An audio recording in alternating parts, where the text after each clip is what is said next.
Savez-vous que le temps, c'est de l'argent? Je sais que vous le savez, mais sur YouTube, c'est encore plus vrai. Parce que plus les gens vont passer du temps sur YouTube, sur vos vidéos, bien évidemment, plus YouTube va gagner de l'argent. Et on va voir ensemble comment faire en sorte que les gens passent le plus de temps possible sur vos vidéos et vous permettre ainsi d'être recommandé dans les résultats de recherche, d'être recommandé dans les suggestions et d'avoir beaucoup plus de visibilité sur YouTube. C'est parti.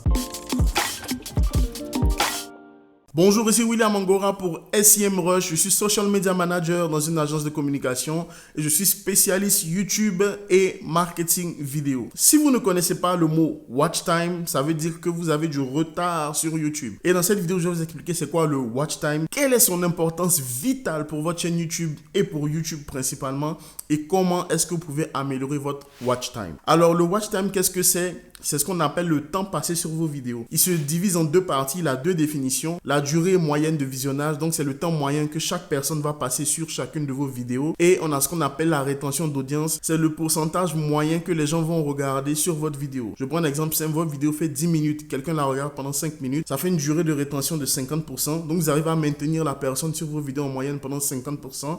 Et le watch time se mesure en minutes. Donc 5 minutes, c'est 5 minutes de watch time, c'est la durée moyenne de visionnage sur votre vidéo. Le but pour YouTube, c'est que les utilisateurs passent le maximum de temps possible sur la plateforme.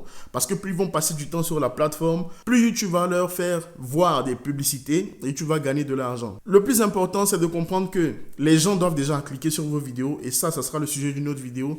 Mais ils doivent également passer du temps sur cette vidéo. Donc quelqu'un va me poser la question, mais William, comment est-ce qu'on fait pour améliorer son watch time ou la durée moyenne de visionnage sur mes vidéos? Déjà, le prérequis, avant même de savoir comment améliorer, il faut savoir déjà aujourd'hui quelle est votre durée moyenne de visionnage sur vos vidéos. Vous pouvez le mettre en commentaire.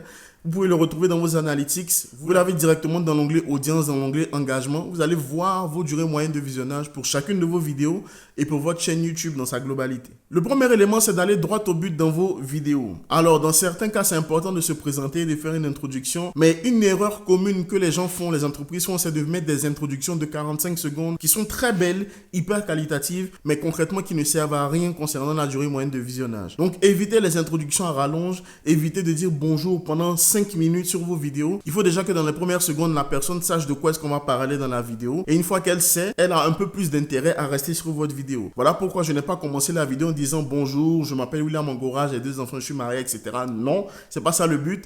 J'ai commencé par dire: savez-vous que le temps, c'est de l'argent? Je sais que vous le savez, mais sur YouTube, c'est encore plus vrai. Parce que plus les gens vont passer du temps sur YouTube, sur vos vidéos, bien évidemment, plus YouTube va gagner de l'argent. Et on va voir ensemble comment faire en sorte que les gens passent le plus de temps possible sur vos vidéos.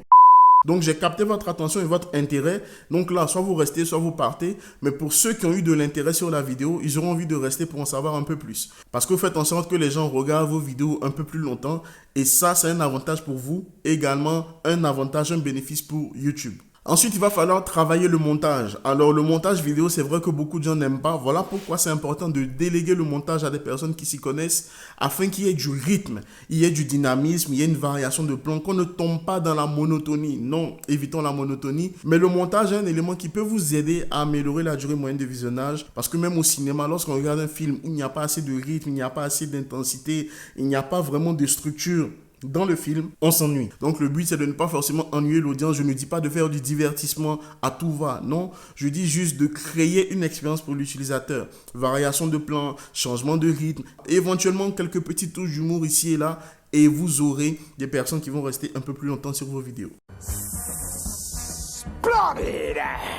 Ensuite, nous avons le choix du sujet. Il faut que le sujet non seulement soit pertinent pour votre audience, mais qu'il passionne également votre audience. Je prends un exemple simple. Si votre thématique, c'est la perte de poids et qu'à un moment donné, sur une série de 5-10 vidéos, vous commencez à parler d'aspirateur, ce n'est plus en lien avec votre audience, avec votre thématique, et ça risque d'ennuyer votre audience actuelle, qui donc ne va plus regarder vos vidéos, et votre watch time qui va bien évidemment baisser. Il y a des sujets de vidéos, des idées de vidéos qui vont toujours générer beaucoup plus de visibilité, beaucoup plus de watch time, et ça c'est normal. Mais essayez de trouver les meilleurs thèmes possibles pour votre audience, et vous aurez des personnes qui vont rester plus longtemps sur vos vidéos. Et le bonus que je vous donne, c'est pratiquer, c'est-à-dire développer à chaque fois. Prenez le temps une fois par trimestre de regarder est-ce que votre durée moyenne de visionnage a augmenté ou non. Le but n'est pas de faire de longues vidéos pour faire de longues vidéos. Le but est de faire le temps idéal pour la vidéo en question. Je prends un exemple. Si je veux faire un tuto sur comment faire un site internet en 2 heures par exemple, le tuto ne peut pas faire 5 minutes. Le but, c'est que le tuto explique en 2 heures comment faire un site internet. Mais si je veux montrer aux gens comment boire un verre d'eau, c'est sûr que la vidéo ne peut pas faire 2 heures. Donc, c'est super important de faire la durée idéale qu'il faut avoir pour le spectateur et couper le maximum de parties où on est hésitant, où on raconte un peu trop sa vie, etc.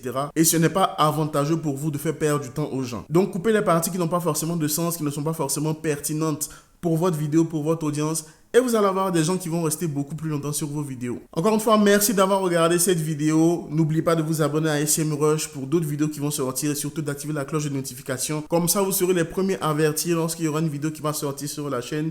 Et moi, je vous dis à la prochaine vidéo. Bye.